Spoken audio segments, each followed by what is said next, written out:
Jaalala Chaayinaatiin erga booji'amee gaa'ela isaa wajjin raawwadha.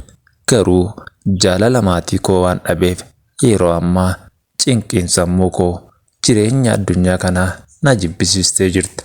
Ashama harka fuune kabajamtootaa fi hordoftoota keenya qophii muudannoo jaalalaa seenaa dhugaa bu'uureffate qabannee isinii dhiyaannee jira. Hanga xumura qophii keenyatti nu faana turaan affeerraa keenya qophii keenya har'aatiin barnoota guddaa akka irraa argattan abdii guutuu qabna. Erga hanga xumuratti ilaaltanii viidiyoo kanas nuuf jaalattanii laayik gochuun dagatinaa isin jenna.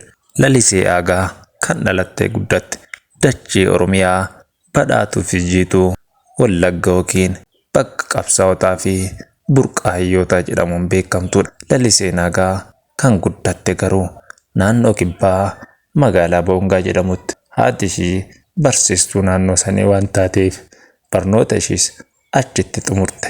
Laliseen abbaa ishii ijoollummaan kan dhabde guddina ishiitiif kan ishii gargaaree sadarkaa kanaan ishii ga'es haadha ishii Aadde Hangaatuudha. Aadde Hangaatuun akka dhiirattis qottee nyaachisuu baattus mindaa ishii argattuudhaan akka ishiin sadarkaa barnootaatiinis fooyyoftee namootatti qixxooftuuf bu'aa bahii hedduu dabarsite intala ishii lalisee guddisaa turte. Aadde Hangaatuun intala ishii barii fi galgala yeroo hundaa jecha akkana jedhuun gorsaa turte. Yaa intala koo na dhageettaa? Iddoon jirru lafa firri keenyaa fi fiixaan keenya hin jirre. Garuu firas kan naa horoo kana booda si ani dulloomaan jira. Kanaafuu sanyii gaarii argattee abbaa warraarraa firiinat argatte anaa fi fira koo fi gosa tokko ta'uu danda'a. Iddoo jiru kanatti sanyii na utubee na waliin jiraatu baay'ee na barbaachisa. Kanaafuu jireenya fuuldura kee yeroo gara gaa'elatti imaluuf jettu sirriitti na mariisis jettiin. Guyyaanis guyyaa dabaree kennee jiinis ji'a dabaree kennee barris furguggeffamee baraaf dabaree kennee Aadde Hangaatuun mucayyoo ishii gurguruudhaaf yookiin gaa'ela akka isheen raawwattuudhaaf dhiibbaa taasisuu eegalte. Erga barnootaan milkaa'uu dhabdeeti carraan ishiin qabdus gaa'ela raawwachuu waan ta'eef filannoo haadha ishee akka carraa guddatti fudhattee dhiira akkamittuu gaa'ela na wajjin raawwachuu qaba jettee guyyaa tokkos gorsa haadha ishii kana qalbiidhaan dhageeffataa hin turre. Aadde Hangaatuunis dullumma keessa waan jirtuuf nama ishii gargaaree utubaa ishiif ta'u barbaadde. Kana ammoo carraa kan argattuun laliseen gaa'ela raawwatte qofa. Kanaaf laliseen gaa'ela raawwadhu jettee amma itti dubbataa turte. Laliseenis dhiirri gaarii na argamu malee haadha koo harmee koo na dhagaye. Anis kan uumameef dhiiraaf dhiirris kan uumameef dubartiidhaaf himire. Garuu nama gaarii kaayyoo qabu argachuun yeroo ammaa rakkisaadha. Kanas osoo obsaan eegne jetteen. Aadde Hangaatuun dhugaa keetiin intala koo garuu hangammaa dhiirri ija keetti si bu'e hin jiruu? Dhiira jechuun kan sanyii ofirraa hin fagaanne. Maaliif jennaan Oromoonni tokko tokko naannoo kana inni jiru isaanitti dhiyaadhuuti nama gaarii filadha. Amala gaariis itti argisiise. Kanaaf ammoo dhiirri hin dhabamu jedhee yaada. Aadde Hangaatuun guyyaa tokko akkana jechuudhaan lalisee yookiin intala ishee gorsite. Ilaa mucayyoo koo dhiirri sadarkaa kamittuu yookiin umurii kamirrayyuu yoo jiraate daa'ima fakkaatee fuudhuu danda'a. Garuu kana na amane anis dubartiidha. Garuu hamilee dubartii eegaan dubbadha. Ila mucayyoo koo dubartii yoo daftee hin horomne umuriin ishiin akkuma dabalaa deemeen cimummaan qaamaa irratti mul'ataa deema. Kana waan ta'eef atis dafii gaa'ela raawwadha. Yeroo hadhaa carraan gaa'ela raawwachuu kun baay'ee xiqqaatee jira. Akkasumas immoo nama amanamaa fi nama gaarii kaayyoo gaa'elaaf namaa ta'u argachuunis baay'ee dhibee jira. Kanaafuu mucayyoo koo waan kanatti yaadi jetteen. Laliseenis erga gorsaa fi dubbii haadha ishii dhageeffattee akkana jechuudhaan deebifteef. Harmee koo wanti ati jette hunduu sirriidha. Garuu waan tokko yaadi. Carraan gaa'elaa kan namaaf kennu Rabbi. Ani ofiin barbaadee dhiiraan barbaade san argachuun baay'ee safuudha. Ana afaaniin gaafadhee na wajjin gaa'ela raawwadhu jechuun baay'ee rakkisaadha. Garuu akka inni na laaluu fi yaalii tokko tokkoon taasisa. Garuu dirqamaan na fuudhi jechuun kun hin ulfaataa. Yeroo addaa dhiira amanamaa argachuun akkuma harmee koo jette rakkisaadha. Kanaafuu Rabbiin kadhannee waan ta'amuuf deemu walumaan ilaalla jetteen. Guyyaa tokko addaan gaatuun lalisee gabaa ergatte. Gabaan kun gabaa magaalaa Boongaa naannoo kibbaatti argamu. Akkuma magaalaa baatee meeshaa bittee daandiidhaan gara mana isheetti qajeeluu eegalte.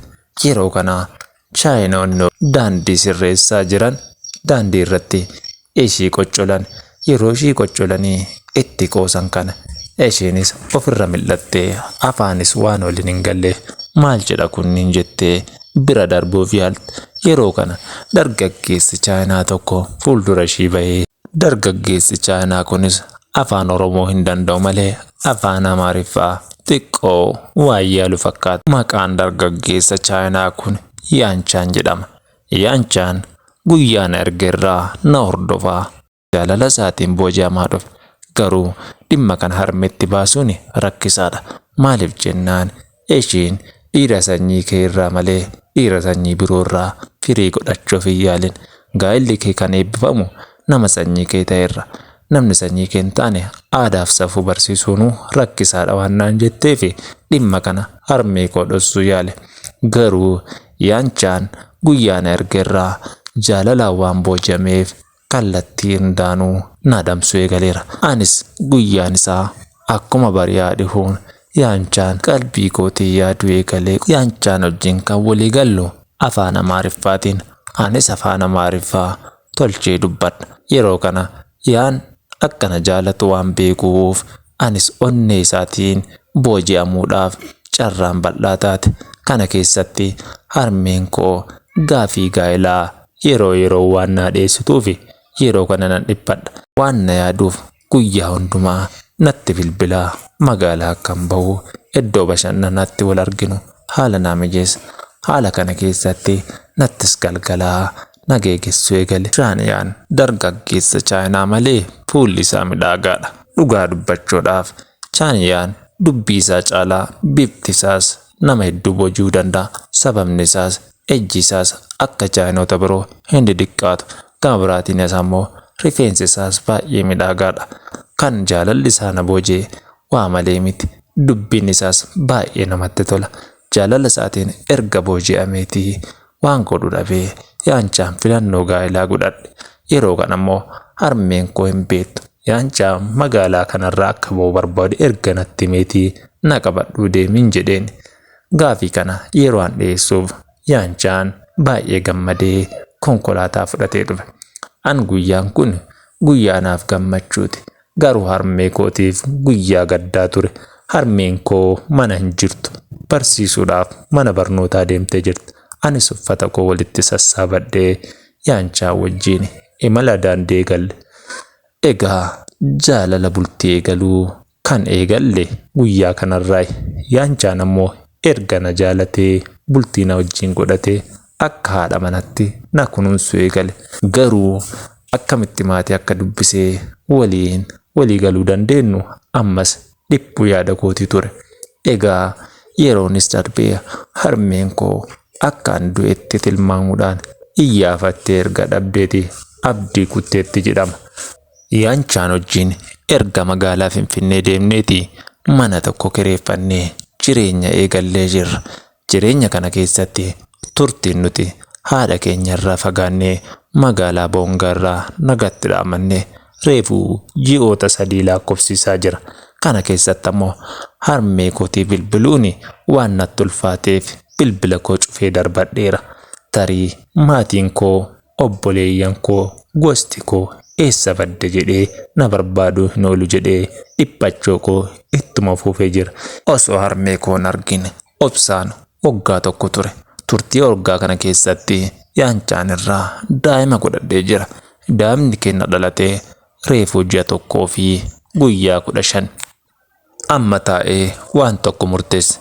Harmeen koo hin jirtiifuu hin jirtuu hin beeku. Oolmaan isiin naa kaffalte guddaadha. Bakka abbaan koo aagaan hin jirretti na barsiistee sadarkaan na kanaan na geessee jirti. Akkamitti jaalalaanis booji'amu harmee koo dagadha jedhee murteeffadhe. Kanaaf yaanchaan wajjin taanee daa'ima keenyas qabannee waan ta'u hunduu walumaan ilaalla waan ta'eef gara haadha kootti imala jettee murteeffatte. Yeroo kana konkolaataa isaa qabatanii imala gara Boongaa eegalaniiran. Egaa magaalaan Boongaas baga nagaan dhuftan jettee isaan simatte. Deemsa turtii guyyaa 2 booda magaalaa Boongaa erga ga'anii mana haadha koo yeroon gahu harmee koo ijaan arguu hin dandeenye. Laftis baay'ee dukkanaa'ee jira. Mannis onee jira.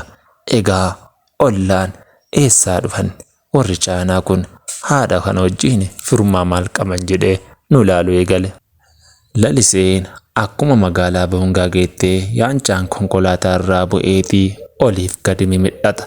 Yeroo kana isheenis daa'ima ishii qabattee konkolaataa keessaa foddaa saaquudhaan dargaggeessa tokko ofitti yaamte. Yeroo kana dargaggeessi kunis ishitti dhufee dubbise. Ilaa obboleessa koo, nama tokko si gaafachuun barbaada. Nama mana kana keessa jiraatu si gaafachuun barbaada. Naannoo kana jiraattaa? Eeyyee naannoo kana jiraadha obboleetti koo. Maal na gaafachuu barbaadda jedheen dargaggeessichis. Laliseenis deebistee fi ila kan si gaafachuu barbaadde Addaan Gaatuu beektaa? Nan beeka Addaan Gaatuu jedheen. Tole Addaan Gaatuu mana jiranii meenaa dubbise. Ila dargaggeessichi deebisee ila obboleetti koo Addaan Gaatuun erga boqataniitii reefuu ji'a 5 gaanii jiran baay'ee dhukkubsatanii turan. Mucayyoon ishii gatte akka deemte ollaan kunis dudubbataa ture. Garuu Addaan Gaatuun lubbuun hin jiran jedhee deebiseef. Yeroo kana Laliseenis iddoo jirtu of wallaaluudhaan akka waan iyyituu taatee sagaleenis badee of wallaalte jedhama. Yaanchaan ammoo yeroo kana maaltu ta'amu jira jedhee of wallaalee dafee ollaan akka birmatuudhaaf gaafatee mana yaalaa tokko gahanii Laliseenis wal'aanamtee kallattimaan gara magaalaa Finfinnee deeban jedhama. Qophiin keenyas kanan gammaa dhageettanii waan wajjin turtaniif horaa bulaa deebanaa isiniin jenna.